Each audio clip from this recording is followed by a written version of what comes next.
perspective, but just as people. And for me, when I was 8 years old, it started with this picture, which actually kicked off the whole environmental movement.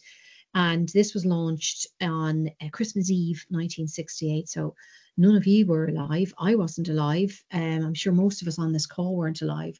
And Greenpeace, you know, all these really established environmental kind of activism organizations like Greenpeace and, you know, the WWF, the World Wildlife Fund, they all saw this picture for the first time, and it was taken as we were preparing to put the first 2 humans on the moon, which eventually became Neil Armstrong and Buzz Aldrin the following July, the following year. And in this preparatory mission, this photograph was taken, and people realized for the first time that Earth is really like just out there in the middle of nothing. Like that black of space, astronauts talk as if it's like this velvet of space, and there's nothing, like nothing. We look up at the night sky and we see stars, and you kind of have this idea that they're near, and there's nothing, nothing. And I saw that picture when I was 8 years old, and I was doing a project about Saturn, and I can remember kind of committing to saying, you know, oh, I'm going to stand on the moon when I'm older. And of course, you know, it's very easy to have these big dreams when you're younger, but then when you get to be a teenager, it all gets very complicated. So the work that I'm doing now is really about what is it that makes us not believe in ourselves by the time we're 15 or 16? Why can't we dare to have bold careers which will help not only us, but humanity and our planet? And really, I want to support people to pursue the thing that they're most passionate about. So I'm trying to get to space as a reporter and a writer and a communicator, because that's what I am, for that reason, for the reason of saying why not, and also because we're entering into an age where you see more and more normal people going to space. So I want to be one of them, and I want to see that view, and I want to share how it makes me feel. So that's me. So this amazing picture, before we start, was released last Friday, and that is Earth. That picture is only about maybe, I think it's probably about 2 weeks old. And just there in the very left corner, I don't know if your screens are, you might be in a very bright room, but the moon is in this picture as well. So that's like the most recent version of the same picture I showed you. So that was from 1968. This was the one the other day. And this is a mission that's going to Jupiter, and it had to do a flyby Earth to kind of build up momentum and go to the next thing. So this is our beautiful planet Earth. And again, it shows you it's really dark out there. All we have is Earth. And look at it. Look at those blobs of white, blue, and kind of brown. So they're clouds that are moving all the time. We have the ocean, and then the brown is the land. And astronauts talk about when you see the Earth from space like that, it's moving, it's alive, it's spinning, and it feels like it's this breathing thing. And so we don't really seem as relevant when you see Earth from space, because it's alive, and then we're these tiny little microcosms on that. So I want to talk to you about Mars and my experience of being on Mars. So this is a schematic of all the planets in our solar system. It's not to scale. No way is it to scale, because the distances between these planets are enormous.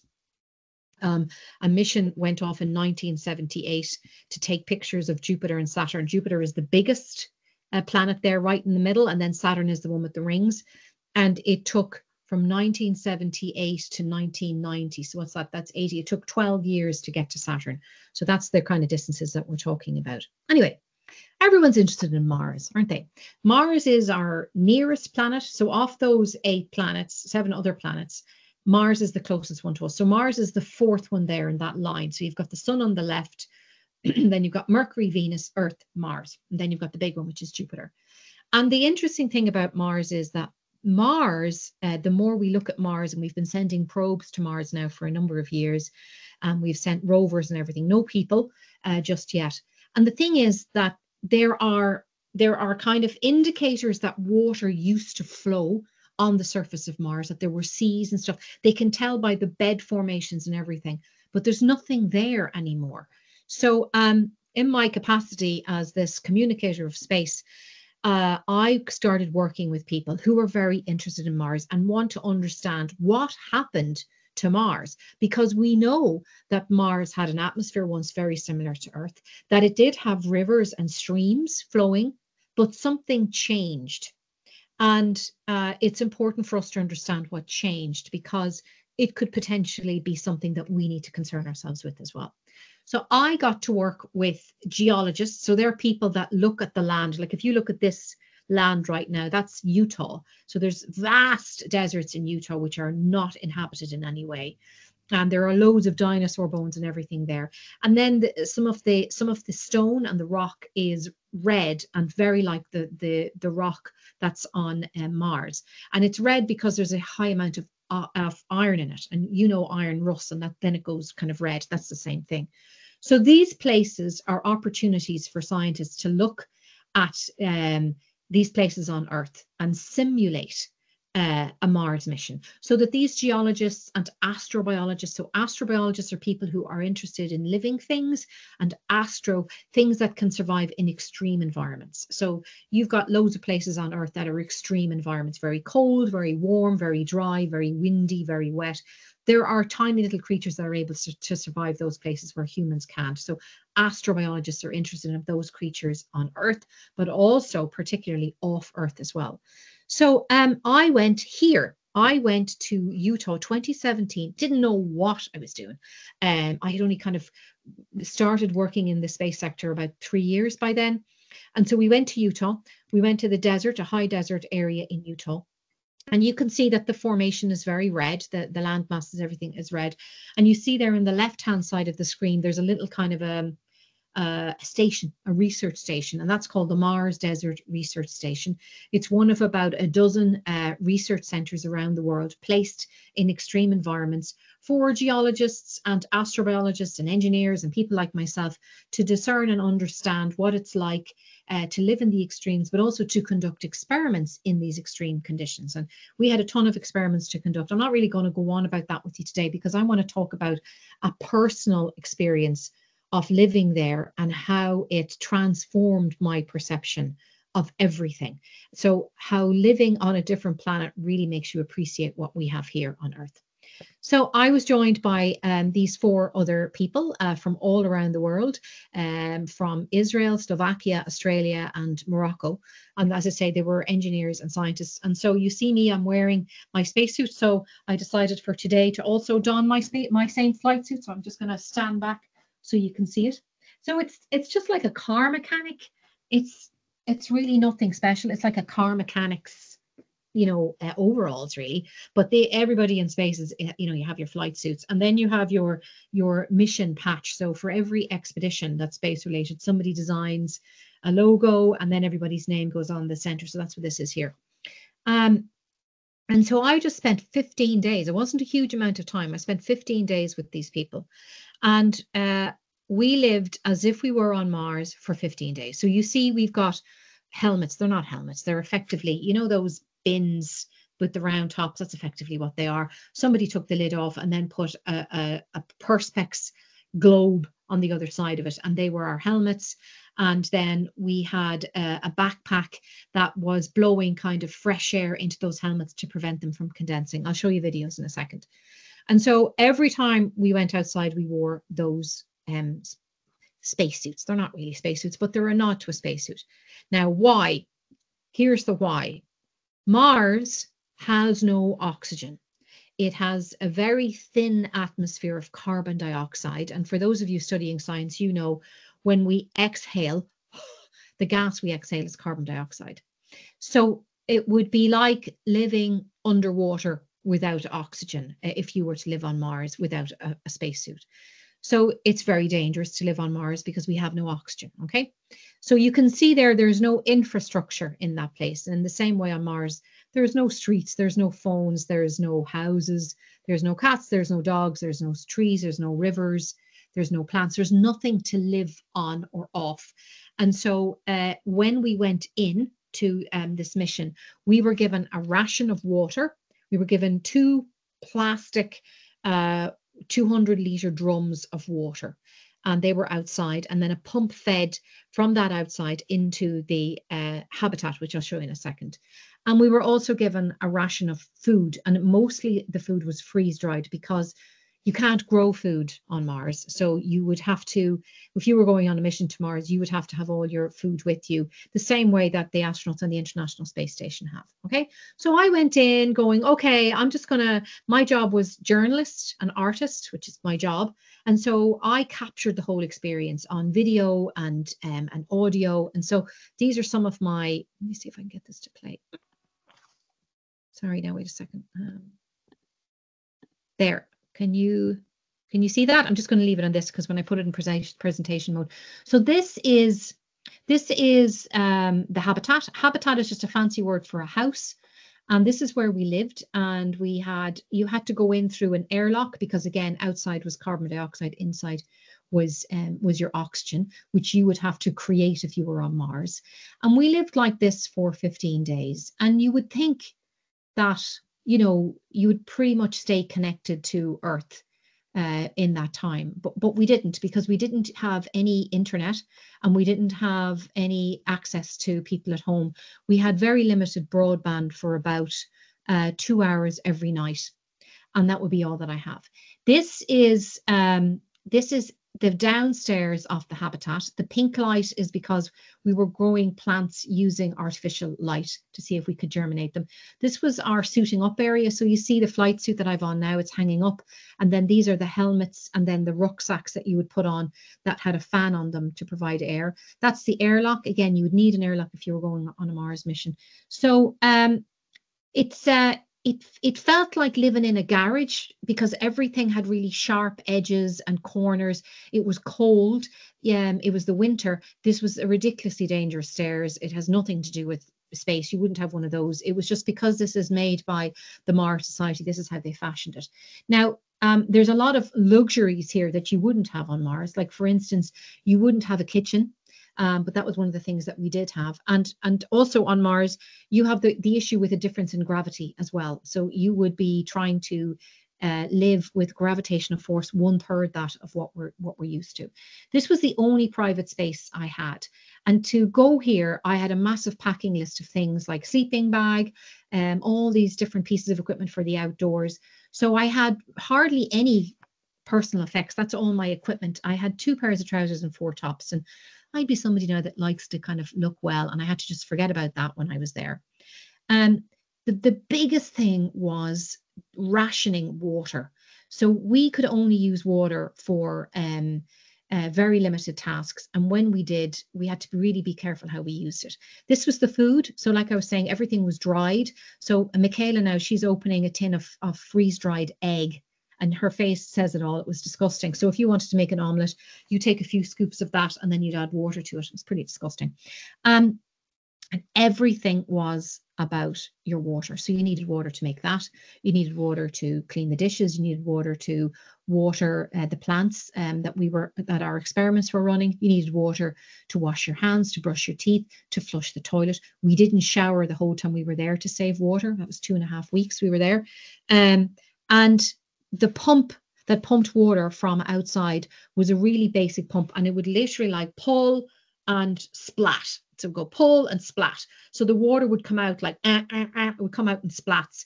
And I'm making this noise because the pump had this, it was so loud, it would go, every time it would pull the water.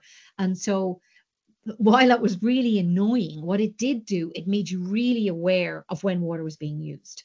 And we, as you do in any mission, you have to report in every day how much water you use. So we could see it dwindling down. And if it ran out, that was it. You know, that was our experiment done. We would have to leave early. And so you only flush the toilet for number 2s, not number 1s. So you got to know everybody's intimate movements. If they flushed the toilet, you'd know, oh, they went to, you know, they did a number 2. I don't normally get to know people's bowel habits, but I had to when I was there. And brushing your teeth would be like you turn the tap on, 2 splats, brush your teeth, and maybe 1 or 2 splats to rinse your toothbrush. Washing your hands, 5 splats. Washing up, you would keep the boiled water. If you were boiling any vegetables, you'd keep that and you'd put it in a kind of a bowl, and you would use that to clean the plate. So it wasn't clean. It was a microbiological nightmare. It was not a clean place. And you kind of just got into this routine. And very soon, I would say within about 3 or 4 days, I forgot about anything to do with Earth. And this became our lives. And we would use walkie-talkies to speak, because once you put your spacesuit on, it was very difficult you couldn't hear anything.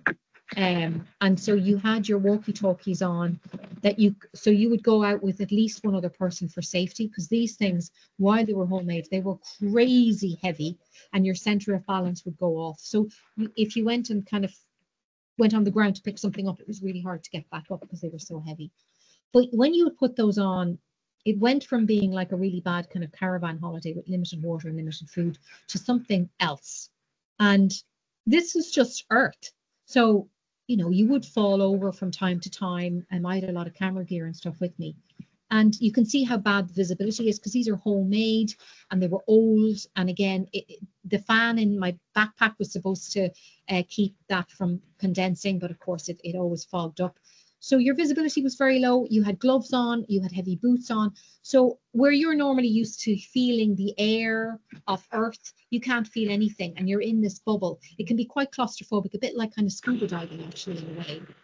And then you have to use these quad bikes to get around, because I'm with geologists and astrobiologists, right? And they want to take samples. So this is a flat patch of land, and we're very close to the Mars facility there. But we would normally kind of be going over rocks and everything on these quad bikes while you're wearing this heavy suit, while you can't feel, your senses are completely switched off. And it was very, very dangerous. And I'm not great with heights, but by the end of this mission, I actually overcame my fear of heights, because I just had to get on with it. I couldn't get left behind. We had to stay together. And you'll see that when I walk, it was really hard to see, because the helmet kind of would start here. So you'd have to kind of bend over, and it was all rocky and uneven. But it was an incredible experience, because what happened was firstly, when your devices are taken away from you, you start to observe things very, very differently. Your meal times become huge, and spending time with each other around the dinner table became a massive part of your day. And even though we were still working over dinner, because we had to get our reports out, and I had to kind of give at least 5 photographs a day with the coordinates and everything for them to mission control. You would sit around, and I wouldn't get to bed till about 1 o'clock every night after finishing all my work. And then I would try to upload them on Facebook. And all you had was each other. And we were from different cultures. So we would do a special culture night every other night from our different countries, and share the food we ate. And in a really short period of time, I got used to that. And so then the mission ended, and we all separated. And on our last day, we decided that we'd go and check out the environs, because the state of Utah has loads of national parks, which I've seen many times since.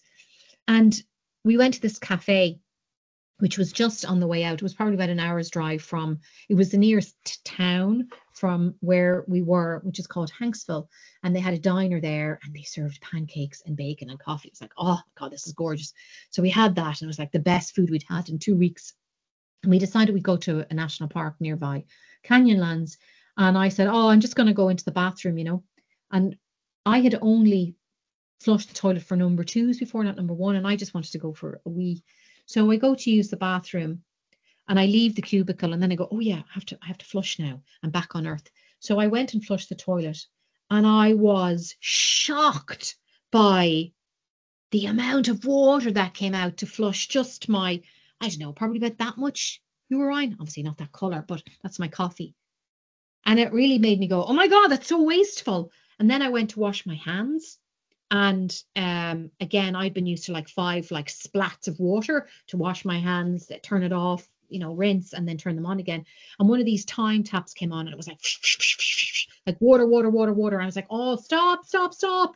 It was just way too much, way too much, way too much. I didn't need it.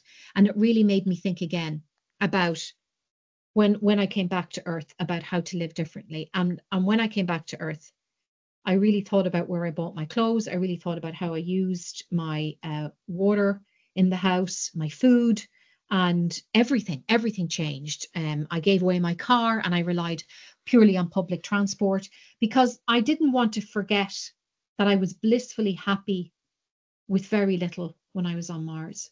And I remember going back into my apartment and just seeing all the clothes in my wardrobe and all the shoes. And when you're older, I don't know why, when you own a house, I don't even own, I rent, we get this obsession about duvet sets and towels. And I opened my immersion, the press, you know, the cupboard where you keep that. And I had about like 8 duvet sets, and it was just me. And I was like, why do I have so many towels and so many? I don't need this stuff. So I started to kind of downsize, and I started giving stuff away. And I lived minimally for 4 years. I lived out of a suitcase for 4 years because I wanted to travel, and I had no possessions. And I still try to restrict how many possessions I have, because it really makes you think when you live in a place like that, even how you dump your rubbish becomes a huge problem. So the less stuff you have, the less you have to get rid of. So what can you do? So these are 4 action points that I can share with you from my own personal experiences. Really think about, how are you using water in your house? So when you're brushing your teeth, are you turning on the tap and leaving the tap on when you're brushing your teeth? Because you don't have to. You only need to put a tiny bit of water under your toothbrush, turn the tap off, brush your teeth, then turn it on to rinse, and then take it off. Think about how long your shower is. And really, and maybe set a timer, because you don't really need to be standing under the shower as long as you think you do. And also washing up. Don't fill the sink. Don't fill the kettle. Like, really think about, if water was limited, like really appreciate the fact that we live on a planet where water is everywhere. And that was the thing that really changed for me, was, gosh, we have everything. Really think about stuff, you know, because when you don't have stuff, you actually feel a lot freer, and you actually you've more money, but also you can get up and go a lot easier, and the experiences that you look for have more to do with adventure than getting a retail high, going in and buying something. That all shifts when you start to, when you don't have stuff, you realize, I didn't miss anything. The only thing I missed when I was there was family. So it really made me go, like, why do I have all this stuff? I don't need it. And really think about your energy uses. Like, think about your lights in the house. Like, we have a whole grid system. You know, when you don't have any of that infrastructure, we had solar panels. So we had to be careful. We had to go to bed early a few nights because we ran out of electricity. It's fine. It's grand. Like, you forget that there's a whole grid system that feeds electricity into your house, and all that gets wired into your wall. So you just have to go, ting, put the switch on. And if you think about the hours behind the person that kind of wires that, and then the grid, and how much effort it takes to gather that electricity, and the cost of it too, it's kind of deadly when you kind of live off grid. Actually, it really makes you go, I don't need any of this. I don't need any of this infrastructure. And we're creatures, like, we're blood and bones and stuff, just like all the other animals. And we used to live outdoors, so we can do it. And living in extreme places makes you think about that. And then lastly, transport. You know, do you really need to get in a car? Can you get the bus? Can you get the DART? Can you cycle? Can you walk? Because all of these things just require us and our government to kind of make all these solutions easier for ourselves. And then lastly, then I want to just go back to this picture and share it with you. And you're where you are today. And this is the biggest takeaway that I got from the Mars mission. Water was one, like, transformed my life. And I now buy my clothes in sustainable consignment stores. So I go to posh parts of Dublin where wealthy ladies drop their clothes off, clothes that they've bought that they hardly ever wore, and some with the tag still on. And I buy their clothes, because I really think about that pile of clothes that builds up when we buy fast fashion. I don't do that anymore. All my clothes, with the exception of the flight suit that I'm wearing today, were bought in that store. So you can buy really nice clothes as well, secondhand. So let's go back to this picture. So we're all in that picture. That picture was taken 2 weeks ago. We are all in that picture. That is the biggest selfie. Every single human, with the exception of the 19 people that were orbiting space the day that picture was taken. That's a humanity selfie right there. And we often forget that we're on a planet and that we're moving all the time. Like we have daylight right now because we're on the part of Earth where the sun is shining on us, but the other half of the world, it's dark. And that's just because the Earth is spinning. And that we're also spinning around the sun, which is why we have birthdays. Every time you go around the sun once is your birthday. And that's why we have seasons. And that we are part of this system of planets. And all of those planets have different orbits, and they all get the light of the sun at different stages along the way, and that we're in this system. And we were born to live on this planet, nowhere else. And it's amazing. I think what I think is amazing about space is that we defy that we're these tiny little microorganisms in that scale of what we're looking at now with all those planets. Like we're tiny. That we go, we're going to go to space, and we build our little spacecraft. Like it's kind of like a little ant deciding that they're going to compete in Formula One. Like it's amazing what we do as humans. But the second we leave Earth, it's really hard. You can die in an instant if anything goes wrong. And it's all the amazing brains of engineers and scientists that keep astronauts alive. But nothing should ever be taken for granted. And when they do, accidents happen. So we're not supposed to leave Earth because there is nowhere else that we can get to in our lifetime right now that has oxygen, that has water, and that has food and has gravity that suits our bodies. And so this is it. This is all we have, and we have to take care of it. And all we can do is push our governments. And I know your generation are amazing at this, is push our governments to build homes that are sustainable and to put in place all the infrastructure that we need to bring our planet's temperature down and for us to live in sync with our planet. Because we're here for such a short period of time. These are all the other stars that are around us, and we're never going to get there in our lifetime, and yet they're right beside us because they're light years away. And we're in our Milky Way galaxy right now. And that galaxy is 100,000 light years in diameter, 100,000 light years. And a light year basically is a measure of distance, 10 trillion kilometers. And we're never, ever, ever going to even travel 1 light year as human beings. And we're part of this swirl of stars with a black hole in the middle that's 100,000 light years in diameter. And there are more galaxies. These are the galaxies that are around us that we can see in our night sky. And that local galactic group is grouped into a supercluster. And that supercluster is grouped into local superclusters. And there are 55 superclusters that make up the stuff that has mass called the observable universe. And we've only observed 50% of that. And that's only 2% of what we know the universe to be made up of. We're tiny. We're tiny. And yet, it's amazing what we do when we put our minds to it. So I don't see why we can't change and shift this whole conversation around living in a more sustainable planet so that your generation and your future generation and generations afterwards will live in sync with our planet, as all the other animals and the creatures on this planet do. We're the only ones that aren't doing that. So I'll leave it there. Oh, you're on mute, Antonia. Apologies.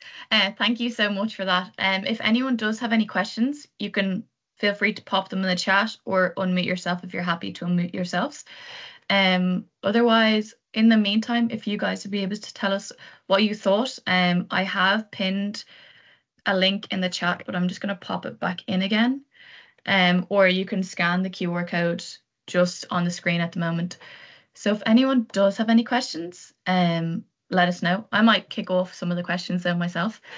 So what was the hardest thing to change in your life when you came back, or like came back into, like transitioning back in? So what was the hard thing to readjust to, Antonia? Or yeah, what was the so like instead of falling back into old habits, basically. Noise. It was like, so I left there. So you've got quiet and you've only got 4 other people.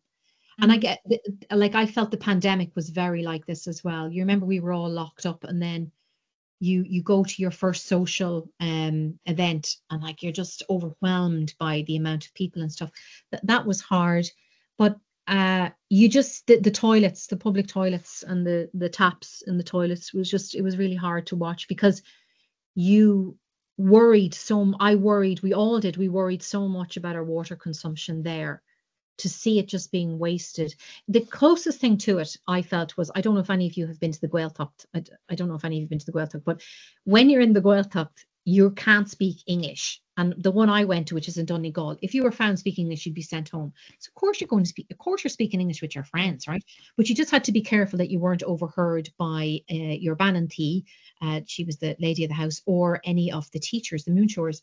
And we saw people being sent home because they were caught speaking English. And so I remember, like, you'd be like paranoid about when you'd be speaking English that you wouldn't be heard.